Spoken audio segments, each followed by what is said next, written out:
And with that, may I invite Phil? Phil, please come up.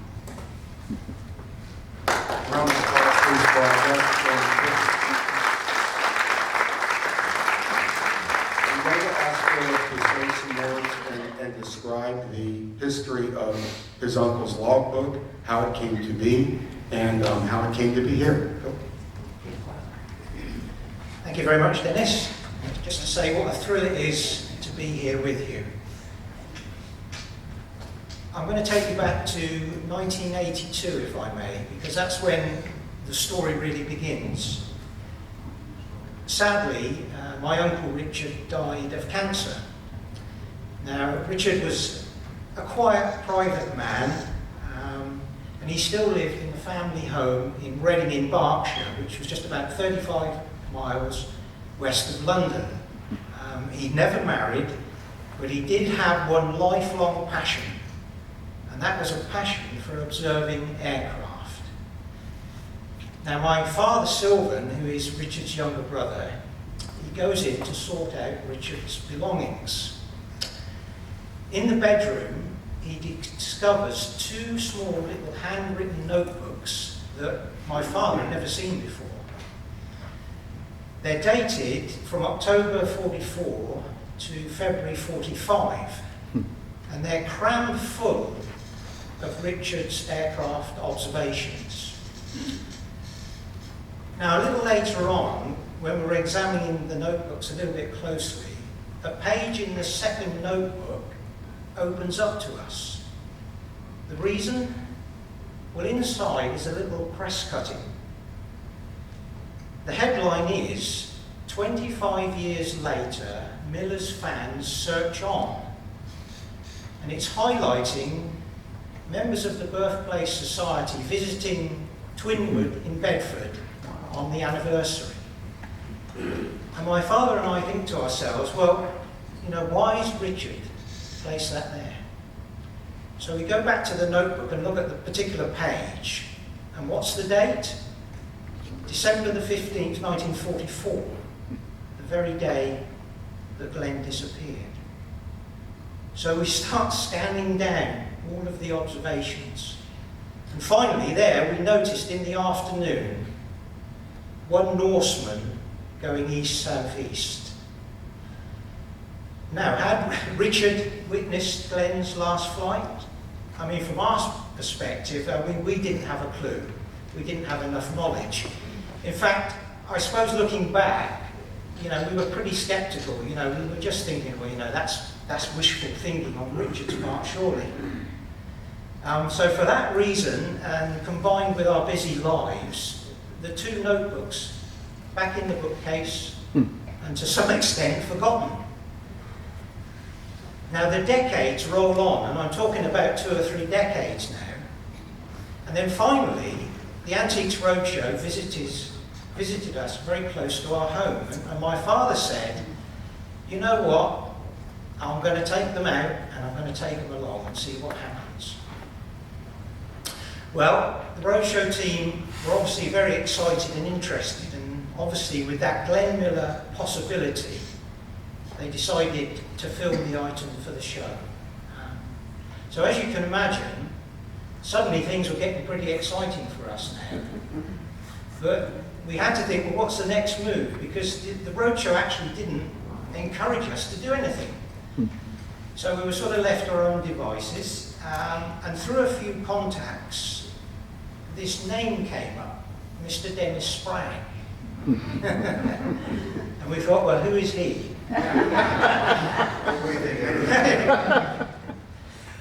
But anyway, we were told this is the man you must go to, because he's just beginning his own investigation into the matter. So we sent a very brief message through to Dennis. There was no pictures of the notebook or any real detail. We just said, we've got this sighting from Uncle Richard. You know, what do you think? Well, Dennis is pretty quick to get back because he is very interested and pretty excited, I think. But there was a bit of caution there because he said to us, he said, well look, before I can confirm anything, I need some more detailed information about this observation. And what happened next is probably the most exciting day of my life, as far as, up till now anyway. There might be some to come, but up to now that was the most exciting day of my life, because Dennis asked two particular questions. He said, where exactly was Richard? He said, was he east of Reading? And then he also asked, and in what direction was he looking when he observed the Norseman? Now, I think you can imagine when my father and I reflected on those two questions, you know, our hearts sank. Because how on earth do you answer those kind of questions 67 years down the line? But something began that was so extraordinary that day that I still find it hard to believe. I remember saying to my father, you know what? I've never seen a picture of Richard when he was a teenager during the war. So I said, what I'm going to do is I'm going to go to our summer house, because in our summer house were a lot of cardboard boxes that contain old photo albums that had been taken from the family home when Richard died. So I said, I'll see if I can find this picture. Well, I must have spent about half an hour looking through these albums, and I just didn't find this photo of a teenager Richard. So I was just on the verge of giving up, and I was on the last few albums that I was flicking through. And again, a particular page opened up to me. There was a folded piece of paper, and I unfolded it, and I couldn't believe my eyes, because I had in my hands an income tax certificate from 1944-45. It said, employee, Richard Anderton. Employer, Miles Aircraft Limited. And I thought, how have I found this today? And why has Richard left an income tax certificate in this photo album from 1944-45? So that was a big help, because where was Miles Aircraft Limited? Well, we did some investigations and we found out that it was at an airfield called Woodley. And where is Woodley? It is just a little east of Reading. So we had the first answer based on some contemporary evidence. And that was sort of so overwhelming to us that, although that second question seemed impossible to answer, we sort of convinced ourselves, well, that has been so amazing what's just happened. There must be a way of answering that second question. So we went back to the notebooks, and we noticed that just above the direction east-south-east, Richard had placed a tiny, small letter S. Now, we had noticed that there before, but we hadn't taken much notice of it, and we didn't have a clue what it was indicating. So we worked our way back through all sorts of different pages, and we started noticing that this little S kept on appearing on particular sightings. Then on other occasions, we noticed a small letter P. And then finally, we noticed the letters OVHD over some directions. And then we thought, OVHD, overhead. P, port. S, starboard. All of a sudden we understood what Richard was trying to tell us. He was explaining how he viewed the aircraft. And then it dawned on us, well, if we know how he viewed the aircraft, and we also know the direction of the airplane, you can work out in which direction he was looking. So the Norseman was travelling east-south-east, and Richard's observation was to starboard. Now that indicated that he was looking eastwards out to Maidenhead and Windsor. So at the end of that very day, we were amazed because we actually had the two answers based on contemporary evidence. So excitedly, we sent them back to Dennis and we waited. And then I think it was about a couple of days later that he emailed us through. And lo and behold, those really were the two answers he was hoping for. He was east of London and he was looking east. Because that aligned perfectly with what Dennis was discovering, as he just mentioned earlier, about what the Army Air Force records show was the obligatory route for that Norseman on that particular day. That it took this very extensive dogleg around the west of London for safety reasons. So as you can imagine what we're thinking. We just couldn't get over the fact that not only did we find the answers, but they were the right answers for Dennis. And the time as well, the timing of it and how it fitted in with what Dennis knew about the other observations. So we had an extraordinary day that day and we just couldn't get over it. So, yes, of course you can. What I want to say to add to this is that the C-64, under the 8th Air Force, under the flight rules that were required for this transit non-operational flight, was literally a southwesterly course from Twinwood, overhead Bovingdon, which was actually the point, the navigation point involved, Bovingdon to Maidenhead, and then a left, that was flying southwest, then a left turn over Maidenhead, southeast to Beachy Head, and then out into the water. And because it was a dogleg around London, all transport flights, passenger flights were obliged to go that way. And so what was important to me was that, number one, he was east of Reading. He had to be somewhere where he could sight to the horizon because there was a 3,000-foot overcast, so that he could not see up overhead if it was the plane was anywhere above a higher altitude. So we knew the plane was at 1,500 to 2,000 feet below overcast. So what was his line of sight to the horizon? Probably 7 or 8 miles. So it was important that he was east of Reading. Once we knew he was at miles aircraft, we could determine how far that was from the flight path. And if Flight Officer Morgan was on the right flight path, which he had flown many times before, so you assume he is on the right flight path. And Richard's observation is flying southeast. That's consistent with the heading the plane should have been on. And he was he was close enough to have seen the plane in the air, airborne, below that overcast. So it all completely aligned, and most importantly, because we know for absolute certain the departure at Twinwood was 1:55 p.m., and Richard's observation is a little bit after 2. If you just do the math and you do the airspeed, it was spot on, precisely. I knew the minute I received these 3 pieces of information, we had it. It was nailed, it was confirmed. Thank you. So from that point on, obviously the next thing that happened was that the roadshow was broadcast. And obviously that created a huge amount of interest. It got on the BBC News and it got in the national papers. So as you can imagine, we were ecstatic really with what had happened.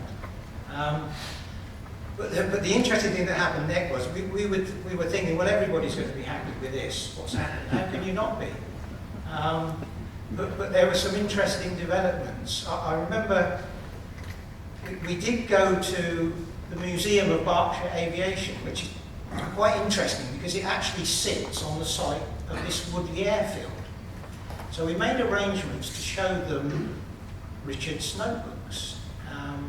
And we turned up on the day and time arranged, and as we walked in to the foyer, a man who had been standing outside followed us in. Now you've got to remember the foyer was pretty busy. There was a lot of the general public there. I go over to reception to introduce ourselves, and all of a sudden, a voice bellows out, "Conspiracy theory! Conspiracy theory!" Everybody's stunned. And I turned around, and it's this man that's followed us in. And I go up to him, and I say, hello there. I said, my name's Philip Anderton. And I said, and who are you? He didn't respond. So I asked him again. Nothing. So I said to him, I said, well, look, I said, if you've got a problem with Richard's sighting, you need to contact Mr. Dennis Spragg at Colorado University. And I said, are you going to do that? He didn't say anything. I asked him again, are you going to do that? Nothing. He just turned around, he walked out the doors, and disappeared, and then never to be seen again. Glad, yeah. And we thought, well, you know, how did he even know we were going to be there? Something was going on, but we didn't have a clue.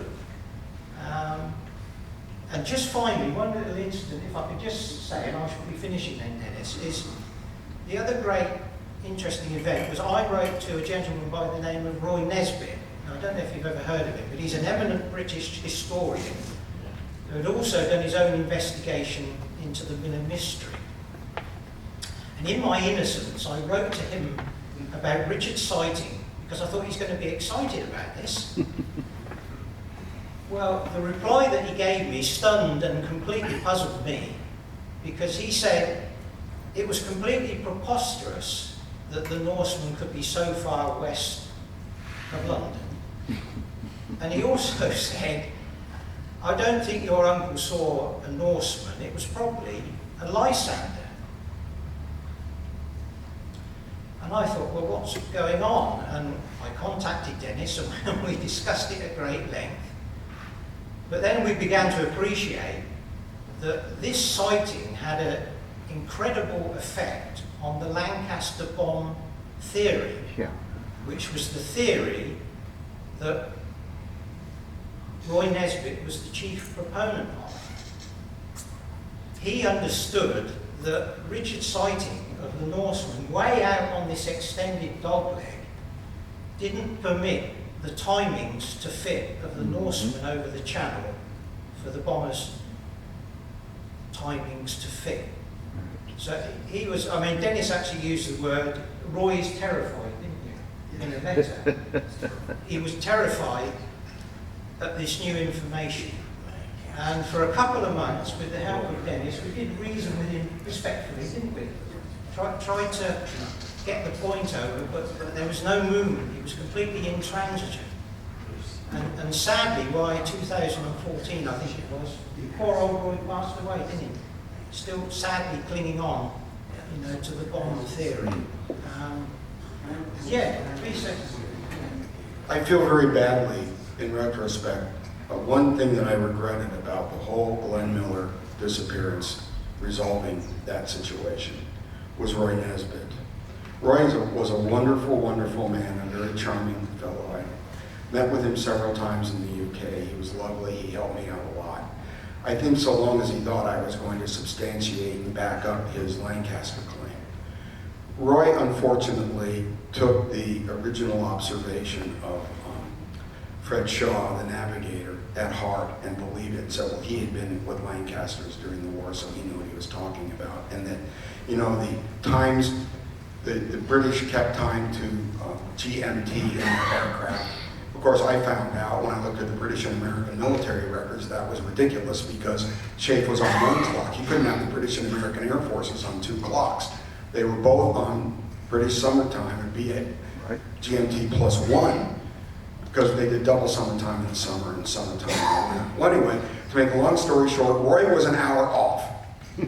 And that hour gave him the ability to say, well, the Lancasters were right overhead dropping bombs and jettisons right over when the Norseman was passing through. It was evident very clearly and very quickly that that was wrong. So I was put in the position of having to diplomatically try to help Roy down off of this and give him an exit ramp.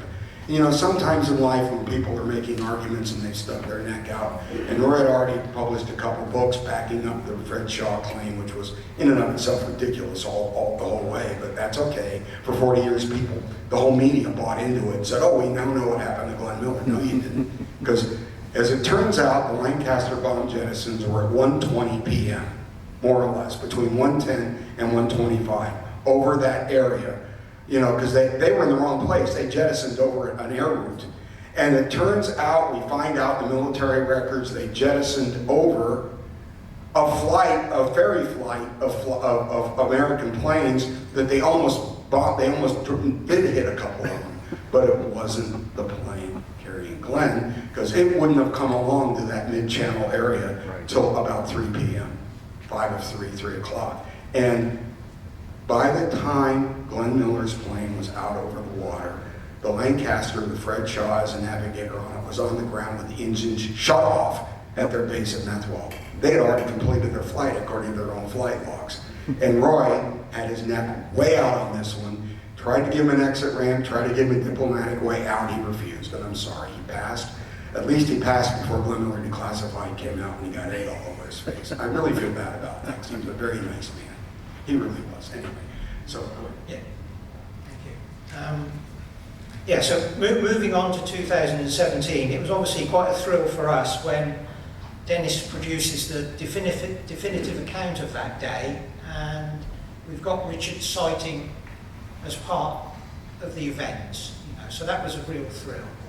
And after 2017, the notebooks, well, they go back into the bookcase, and there they rest. And as the years roll by, you know, I often looked at them and I thought, well, after everything that's happened, you know, surely that's not the right place for them. You know, they can't tell their story there. So early last year, I contacted Dennis and Shari, and I said, well, how would you like to display them at the museum in Clorinda? And obviously they were delighted, thought it was a wonderful idea. So for the first time in their lives, the aviation notebooks actually took off themselves, flew over the Atlantic, and I often say, thankfully they didn't crash into the Atlantic, which would have been really ironic. They arrived safely at Clorinda, and you know, the effect and what's happened to them has been overwhelming. You know, the reaction has been fantastic. So we really feel that ultimately they've found their true home now. And the one final comment I'd like to make is, you know, we often look back and we think, well, you know, if only Richard was, you know, still alive to have witnessed all of this. But then we think, knowing Richard, if he was still alive, those two little notebooks would probably still be in his bedroom, unknown to the world. So, you know, we have mixed emotions about that. But we're just thrilled that, you know, they've run their course and they're in the right place.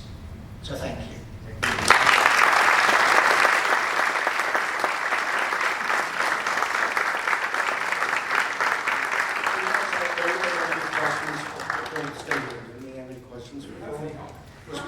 You were pretty straightforward. Thank you. You know, one thing I always say about this, about these logbooks, and I told the Andertons this right off the bat, they didn't prove or disprove what happened that day. They corroborated. They were consistent.